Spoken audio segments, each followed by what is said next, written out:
and we want the fans out of their seat. We want to score goals. We want to give them, momentum on our side, and then on the flip side is when we don't have the ball, is it we got to be dogs.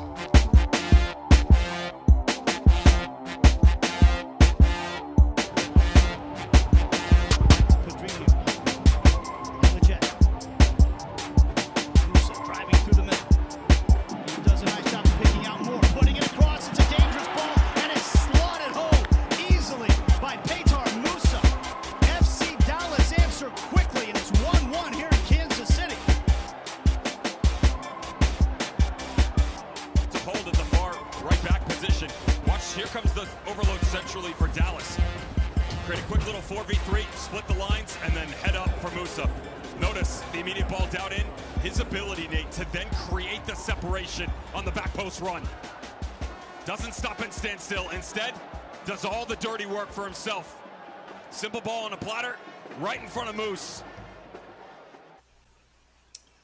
And a simple ball, and Petar Musa slots it home. Welcome, everyone, to the Afterburn Soccer Show. It's good to be back after a nice long week, 10 days or so of break, and a lot going on, a lot happening in the world of soccer. But we're here to talk about, of course, FC Dallas getting a huge win on the road, traveling up to Sporting Kansas City. And we're going to break it down for you. We're going to touch upon North Texas a little bit later in the show, but we're really going to just get into the good news. It's been a bit since this team has had a win. And, yeah, their road form has been pretty decent this year. But we were all hoping, since the last time they played, they had a nice long break, a chance for some guys to get rested. One of those guys you saw involved in the buildup of that play, Sebastian Lletget, came back after injury to start this one, and we really realized what we had been missing, what this team had been missing in its buildup, its attack, it's getting the ball forward. But some other surprise appearances and performances in this one that we'll get to. But overall, the big picture is a 4-2 win. They go down a goal, they come back, and they score 4 more, give up 1 late. But it's a beautiful performance overall to sort of kickstart maybe the second half push of the season. So I'm joined here with our good buddies Jose and Colin. Let's just get into it, guys. Colin, I'm going to start with you. Just watching the game on Saturday night, I'm sure the nerves were a little bit, this team hadn't been looking super great in May. May was a pretty brutal month. And so to see the team come out and play with this confidence, especially Lucho Acosta, must have been a big relief after what that month of May. Oh, 100%. I mean, I was at work, and we were kind of slow, so I was able to actually watch the game at work. And man, it was a little bit, it drew us in pretty early. I mean, Kansas City struck pretty early with a really good goal from Suleimanov, and then Musa answered quickly after. And after that, it was very. You could tell Kansas City kind of took their foot off the pedal a little bit, and then we played our normal road ball, tried to do quick passing, and it kind of just seemed like another one of those. Will it be a win? Will we get something going in the first half? Now that second half, though, the second half is when the game came to life, and made the game honestly watchable and very exciting for a neutral and an FC Dallas fan standpoint. Do I? Shelton kind of getting a little bit baited there, like Bubakar was. Bubakar made the tackle, made a terrible tackle against Philly, like we talked about last show we had, and Shelton kind of got stuck in the same spot. Should he be making that tackle? No. Does he kind of have to make somewhat of a challenge? Not really, but he does, and it costs him a second yellow, soft second yellow in my opinion. But I'm gonna take it all day and every day. Lucho Acosta actually scores his penalty before that. Kamungo, granted it was a tap in, but he scored. And then Acosta, that second goal was just beautiful. An amazing pass from Noah Norris, hitting it with his weak foot while literally getting tackled and shoved over. Not a lot of people talk about that. And then it was just like you said, the return of Sebastian Lletget in the lineup. Álvaro Augusto looked fantastic, making me eat my words because I was not, as I've said on the show many times, I wasn't impressed with him with North Texas. I wasn't impressed with him that much, and he's kind of growing on me with North Texas. But when I saw him in the lineup in Kansas City, I was kind of nervous, and he proved me wrong. And he was honestly, in my opinion, besides maybe Lucho or even Musa, I would still say he was our best player on the field that game. He was fantastic, most accurate passer on the team, led the team in touches, and the kid is super young too. Like if he's doing this at this age, I believe he's 20. So like if he's doing it at 20 years old and he's doing well, granted it's Kansas City, it is Kansas City, but if he's doing that well, um, it makes me think that he definitely has some potential there that is finally showing out and coming out to the light. Yeah, good points. Good points overall. And yeah, and thanks for pointing that out. We can talk about him a little bit, but or Jose, you may want to roll into that. But yeah, it was seeing him start, it was like, oh yeah, all hands on deck. Team was depleted. I thought, maybe Nolan would start in center back, but credit to Yeah. Quill saying, hey, this kid's ready. He's been getting minutes with North Texas, and why not? And to his credit too, he took this opportunity. He was Mm-hmm. was noted as Matt Doyle's face of the week on his armchair analyst kind of countdown and looking back at the week. So credit to him, getting some love and something to build on. But Jose, what were your thoughts about this match?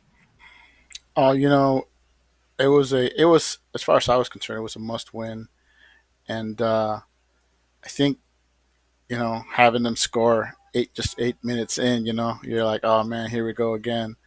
But it was nice to see the team not wait till they were 2 goals down before they started to play well. So maybe this is progress. They went down just 1 goal and came to life. But yeah, you know what? I think this match highlights just how badly this team has been missing Leggett. He was out there. He acts a lot of he adds a lot of poise and quick decision making. Uh, the midfield is the best it's looked the best it's looked all year, and Delgado had a good game. Um, but did the midfielders around Leggett have good games because Leggett was there? And I think that is the case. I think Leggett makes everyone in the midfield look better, and we've missed that. And I think with him back, it gives us hope. That once we get Urugita back, this team, has got a lot of home games coming up. It gives us hope. Yes, it's Sporting Kansas City, and yes, at some point they went a man down, but the team was already up by that time, and they were playing in a fashion that I think they would have won even without being up the extra man. The only difference is, the young kids probably wouldn't have gotten any minutes, which was the other positive I took from this. We've all been wondering where Turquato's been, and what do you know? Now he's made his MLS debut, so bravo for that. Bravo for playing the kids. Um, Bravo for getting a win, and all of a sudden now the team's in a 3-match unbeaten run. What a difference a win makes. Mm. And I think this is also like their 16th point earned from a losing position, which is just nuts. And of course, yet another win. Is this like win number 5 already on the road? That's just wild. Mm-hmm. I I can envision the team riding things at home and still somehow ending with more road points than home points. And that would be a sign of a great season. But hey, I'm just superly optimistic for some damn reason. Just getting points, and I don't think any of us now at this point believe that FC Dallas is going to be in the Shield picture. I don't. Yeah. There's probably a mathematical possibility that there's still plenty of games, but it would be a pretty wild kind of turn of events for this team to put it, to have to win everything out from here on out. we're not expecting that, right? We know there's going to be some bumps in the road, but yeah, like I thought like Lucho, this was a good game for Lucho. We've had these debates over the past a few months since he came on board. We were very excited about Dallas getting a true playmaker, a scorer, an MVP, um, and and we haven't always seen the product in the field. We've seen frustration, we've seen body language, which is a super inside FC Dallas joke for those of us who've watched these teams for a long time. Mhm. But it hasn't helped to have a rotating cast of players, to have Musa out, to have Bernie kind of be in a slump for a bit, kind of on just not in form, and so it just I feel like that what the starting front four, that's probably our closest. That's our best four right now of the mix. Not that I think Kamungo is still in the mix there in the picture, especially getting a goal for him is just great. But Pedrinho, man, for his limited minutes he's gotten for the opportunities, not that it's been perfect. He's looked like a 22-year-old making his debut at this level at times, but he can make things happen. He's got some skills, and so it's just figuring out how to get him in rhythm. But Lucho, getting Musa going again. I mean, the goal you saw there in the opening credits, he practically assisted himself. I mean, it's just we see that. We know that's how good he can be if he can get in rhythm, and the players around him can serve him up with those opportunities. So a lot to like about this. But for Lucho getting 2 goals, I think it's a big lift. I'm sure he's been feeling the pressure. He's been feeling the weight that, he's supposed to be the guy in Dallas, and it hasn't gone to plan. And so for him to come out, get 2 goals, to be as active as he was, hopefully it's a big lift, and he can just start to play with more confidence going forward. I mean, all right, that's thoughts on Lucho's performance. I mean, again, yes, it's against Sporting Kansas City, but this is what we brought him in to do. This is what FC Dallas brought him in to do, right, Jose? Yeah, absolutely. I mean, it makes a world of difference when Acosta and Musa are both healthy. I mean, you can tell they just feed off each other. And let's face it, all 4 goals were a result of action between one or the other. Even Kamungo's goal, it can directly be attributed to Musa, taking that shot. And yeah, I mean, happy Acosta. It, I don't know. I don't know. It just it's good to see, and it means the team's doing well. And you see him at least playing with a bit more urgency than we've seen. Most of the season. In the last couple of games, he seems to be more involved than he was at any point in the season. So I think he. You know, some people want think that Quill is hurting the team by trying to figure out a way to get Acosta to work with what he's got around him. But let's face it, if you got an MVP type player, that's exactly what you have to do. And maybe the team's just now starting to figure out, and that's a good thing for this team. Having Acosta happy and scoring, and being involved in the attack is exactly the kind of medicine that this team needs. Coop, anything you want to add? I mean, I kind of really agree with everything Jose said, and I think the defense also is, besides the complete falling asleep on the second goal from Kansas City and really that first shot, there's nothing we could really do besides not get beat man to man, and have your second man close out. But if you looked at how Kansas City was on that first goal, if Augusto or Ibiaga stepped up to cover and shifted, it would have left the back post or the right middle of the field open. So that's just an unlucky shot. The defense has looked the best it has looked all season for the most part. I mean, last game against Philly was fantastic. It looked great. Um, this past game now against Kansas City looked great.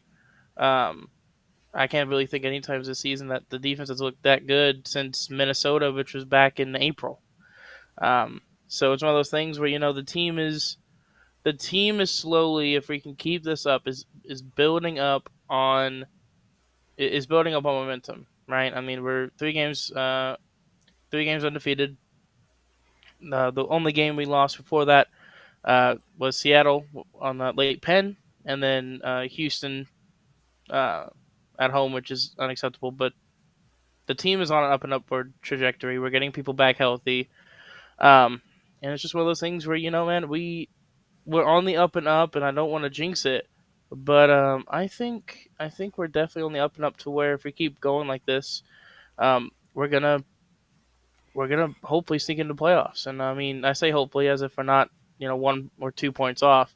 I think we sneak in because we're best in the West in away form somehow. What's really funny about that is it's like 16 of our 21 points, but we have a -1 goal differential because of our 5 goals conceded against San Diego and stuff like that. But Yeah. I mean, it's Yeah. kind of funny looking at stats like that. But we're great on the road, which is awesome. I think it's just we play with no possession, which in this league at home, you got to learn how to play with possession. These teams, like 90%, 80% of them are not going to come at you. You got to be willing to take the ball to them. Um, and Quill kind of was doing that against Philly, and it was kind of working a little bit. And then the red card caused us to bunker and pray and hold on.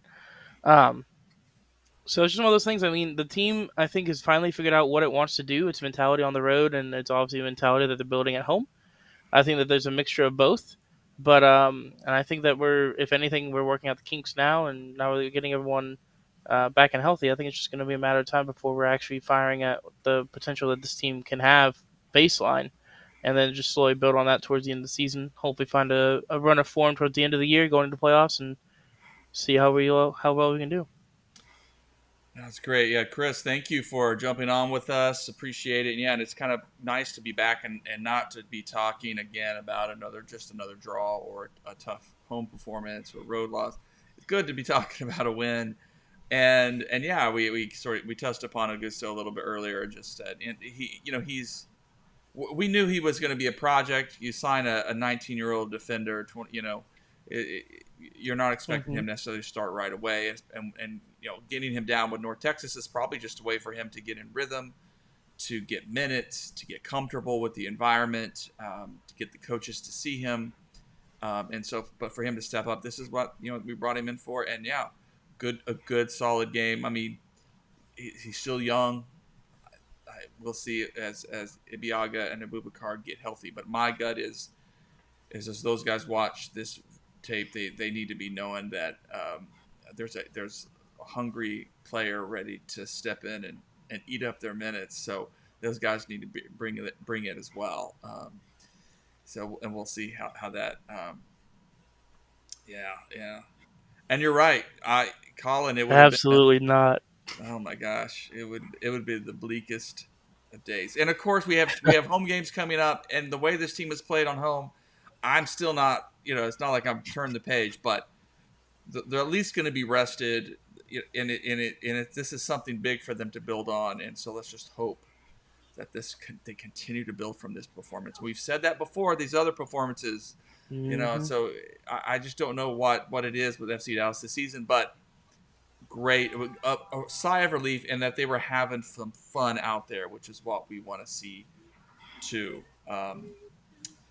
Yeah, we talked about Sebastian. Our buddy Mitch Howe, posted this that in the 8 matches Sebastian has played, the team is 4-2-2, 14 points, 1.75 points per game, plus 3 goal differential, and then the 9 matches he has been injured and not played, 1, 4, and 4, 7 points, 0.78 points per game, -9 goal differential, and of course. I'm sure that's not all on Sebastian. It's not like he is the wizard out there, but and there's something about game states in that. Stats don't lie, man. Stats don't lie. Stats don't lie. And frankly, look, you start 2 defensive midfielders, in Keke and Ramiro. And I already forgot his name. I know, it's like, anyway. Awfully optimistic. Yeah, and both solid players. I think Keke, I think we're really high on him. I think he has a bright future, but Yes. neither of them are like they're defensive midfielders. They're not going to get forward so much, and this team needs a midfielder who can help balance and be that other kind of aggressive run maker, pass forward kind of person that maybe we weren't getting before. So it just creates a lot of opportunities to see how Sebastian. And plus, he's a veteran. He knows how to win. It's just I want to add that Colin said how the defense has looked better, and it's the best it's looked in a bit. And again, I gotta say, it's because of the play of the midfield. If the midfield isn't being overrun and it looks like a cohesive unit, then all of a sudden the defense isn't having to put out all these fires from all these turned over balls that we normally see our midfield, you know, provide for most of the matches. You know, one of the reasons they don't seem to maintain possession is because they're constantly trying to go forward and yes, that's good, but not going forward with purpose, you get a lot of turnovers. So I think it's because the midfield played so well, it protected the back line, and that's something that I think gives us hope for the future. Is if the midfield starts to gel, then I think you'll see the defense play better as a whole for the second half of the season because most of the time that midfield can't do anything to help the back line, and this time they did. Could be the opponent, could be 10 minutes down, but yeah, it gives us hope. yeah. I mean, Exactly. It was a cohesive unit. It looked more cohesive as a whole. and some of Yep. that I just want to feel like. I mean, the thing Quill said after the last match, he said, we got this break, we got a lot of film to watch, and to take a breath, see what's been working and what's not. So hopefully, too, some of it has been the coaching staff just doing and having that chance to, they're not just week to week treading water, but they're like, all right, let's take a step back and see when have we been at our best. What has that been like? What have been the game states? What have been the situations? What have been the personnel? And get some information to help them. But of course, getting Sebastian back is a great boost. Um, wow. I mean, and this team has been due for some luck from the soccer gods, and hopefully that will carry over the rest of the year because we've had some brutal moments. Not that I'm going to argue. Like I know Quill has raged against the refs some, but like Abubakar, like you can't do that, and Kyrie Shelton, you can't do that. It's just it come on, and you can argue that it wasn't deserving of a yellow or whatever, but like it's just a bad tackle. It was just dumb, and so you get punished for those things. So it was nice for FC Dallas to be on the receiving end of that, even to get a PK in this game too. Like, gosh, that's nice. That's nice. Um, yeah, let's talk about the homestand coming up. Trying to pull up the schedule here. The other thing, guys, I would say about this match too is that Sporting Kansas City started the year really terribly. Of course, we were responsible. The FC Dallas was responsible for getting Vermees out, so this was nice to complete that sweep of the season. But it was also nice because I think Kansas City had been sort of making up ground as FC Dallas have faltered in the standings, and so it's nice to get a little cushion back there as things get going. And now, of course, we have next up on the 25th a huge revenge game, and if I'm Quill, I'm showing them that San Diego match. I'm going into the guys and saying, that was embarrassing. We have to have a different kind of performance against a very good San Diego team, right? But somehow I've got to find the motivation to get them coming out and taking the game to San Diego, who can be beat, who are a very good team, but are quite beatable on the road. But also, they play well on the road too. I mean, it's a good team. It's well coached. But we got San Jose coming into town. So San Jose next, then San Diego. and Yeah. then Minnesota. So you got 3 games. You get 9 points. We're off to the races over the rest of the season. It's actually FC Dallas has 6 of their next 8 matches at home. So you got the Yep. 3-game homestand, then 2 games on the road, and then another 3-game homestand. So if this team is going to show that it's more than just a bottom of the pack, lower mid team, it's going to falter at home. But if it's going to show that it's a top mid table team that's going to be have a shot at, say, the 6th or 5th spot, this is the time to do it. Six of the next 8 at home. During And the what heat time of year? During what time of year? during the hot time of the year. So I mean, Mhm. everything's going to be on your side, and I think that's very important. Is make it happen, make it count, and that's I think this is a chance, this is an opportunity for the team to say, hey, we're healthy again. Now that we're healthy, now that we've got everybody back, now we can at least be players in the playoff chase. Some big ones coming up. Yeah, it's going to be, well, it's just, I think we'll have to take it as fans, we have to take it a game at a time. And the real sad thing is the LAFC game, I'm actually going to be in Memphis. Otherwise, I'd be there at that game covering it. So I'm a little sad about that, but it's a work trip. So what do you do? Wait, Right? What do you wait, do? wait! Is Orange County playing Memphis? That no, just, just joking. Ownership and all. I don't think so. I think they've already played, but gosh, that would be fun. I'm gonna look it up while we sit here. But Putting and putting thoughts in your mind. well, let me bring in that little thread though, because I do think it's interesting. This is far afield here, but when we talk about San Diego FC,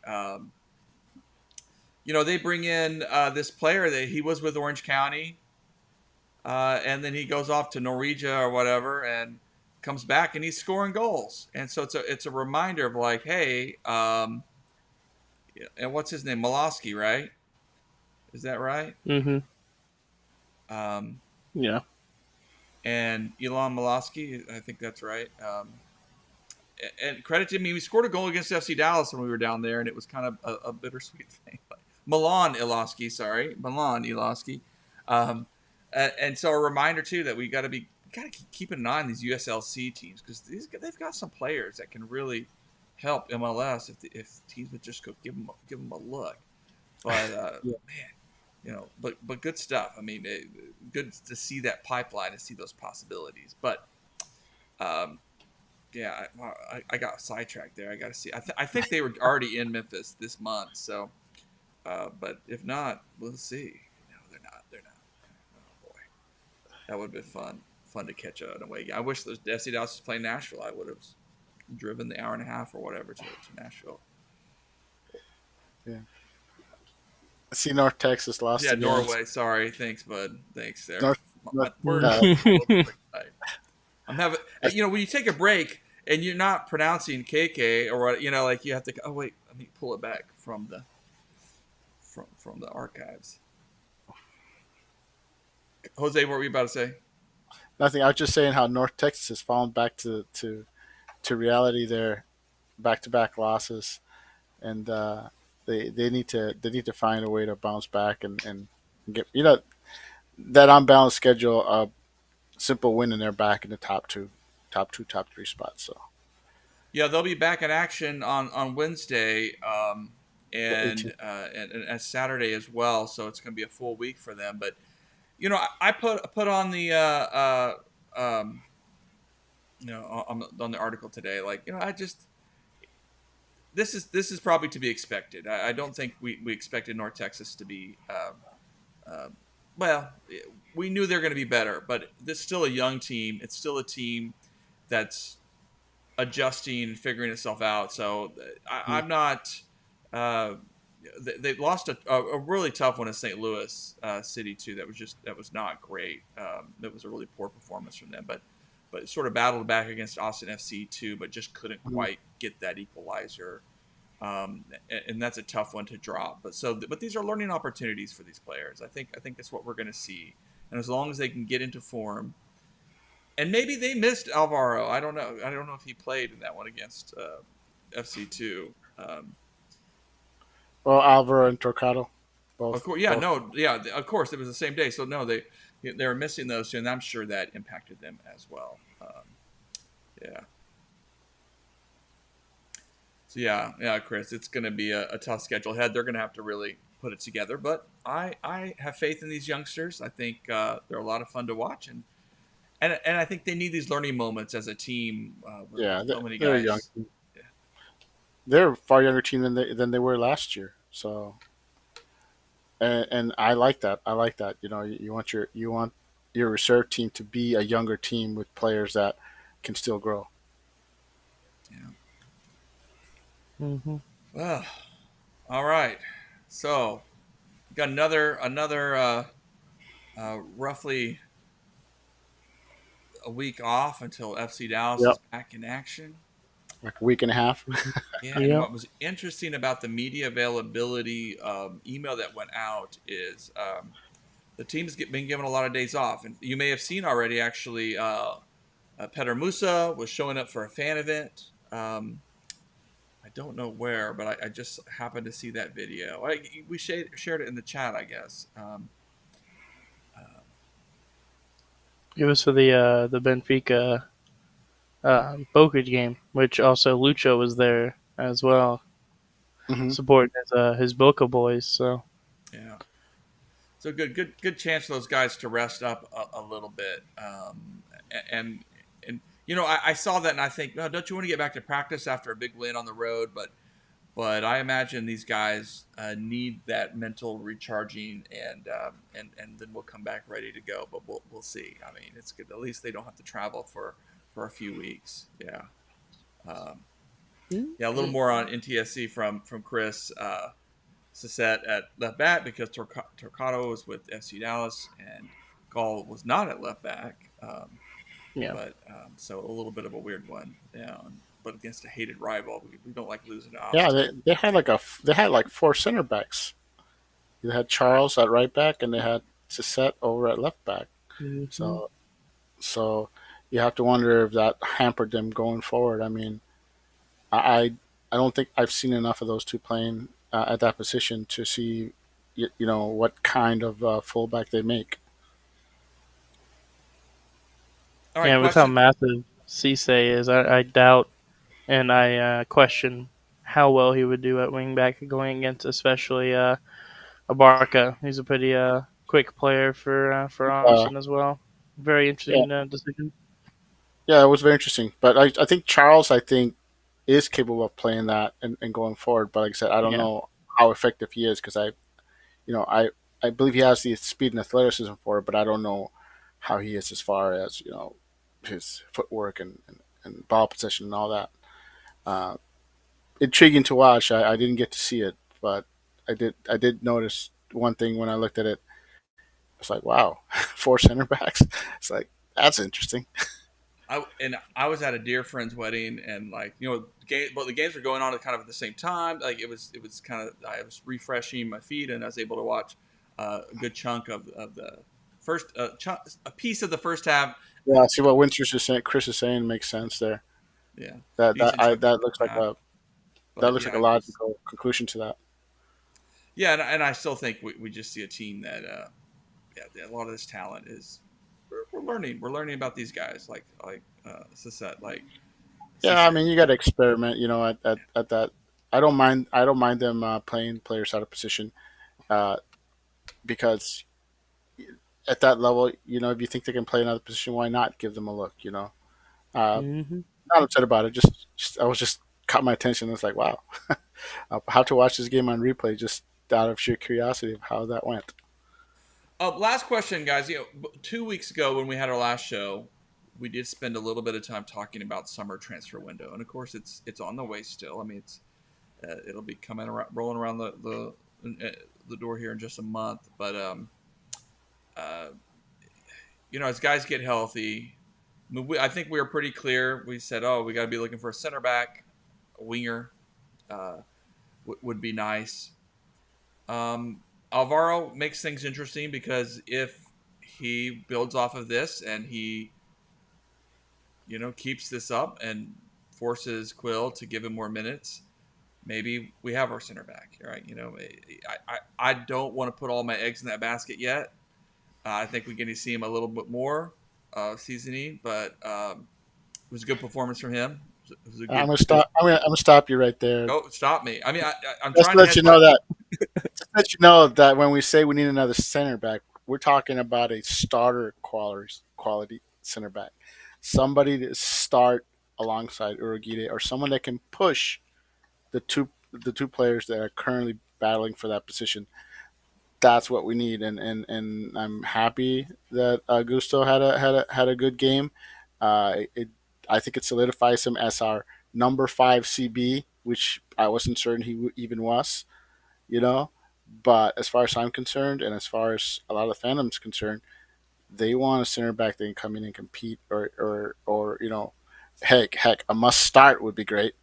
But if we can't get a must start, at least give us somebody that we think is capable of unseating uh, the two players currently at that spot.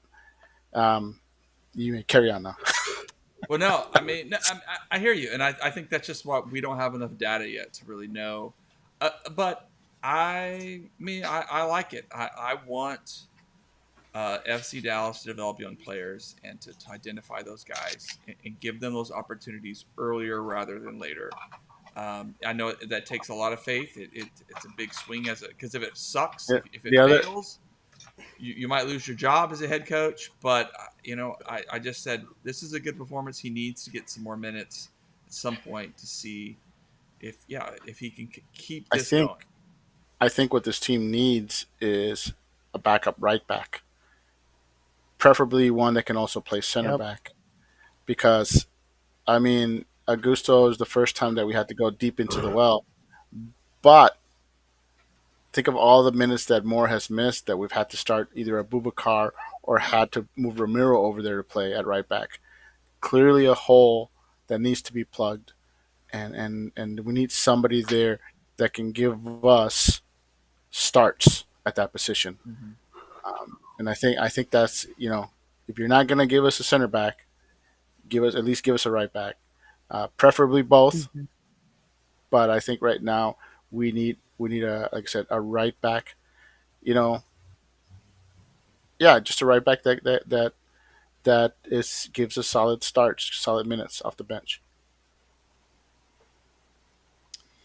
All right. Well, so I guess we're in the same place where we are. We need a defender. Yeah, it'd be nice to have a guy who gave you some flexibility.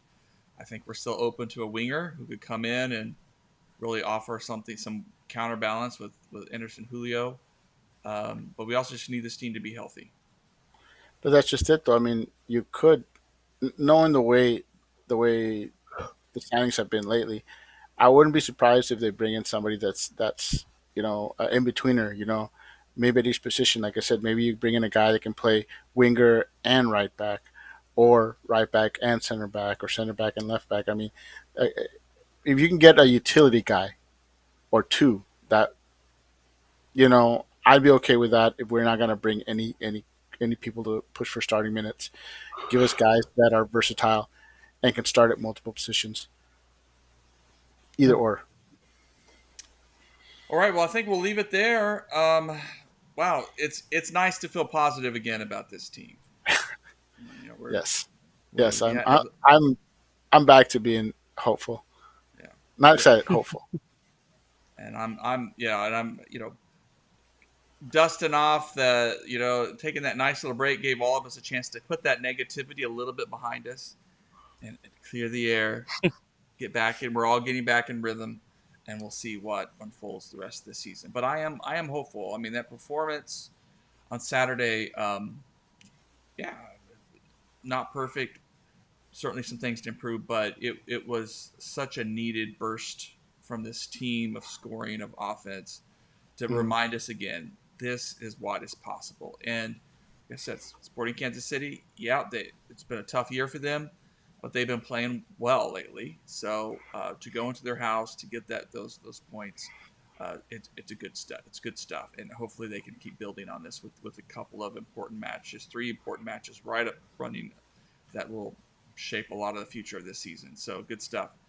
So Kuv, be well. Jose, be well. Everybody too, else, man. please. I'll be uploading the audio. Cool. Should make it available next by tomorrow morning, so you can listen wherever you find podcasts. And of course, check out Afterburn Soccer. Working on a couple articles. Just takes slower than usual with summer schedule and travel and everything coming into play here, but we'll be catching up with some good stuff soon. Mm-hmm. All right. Good night, everybody. All right. Good night. Night. You're yawning there, man. I know.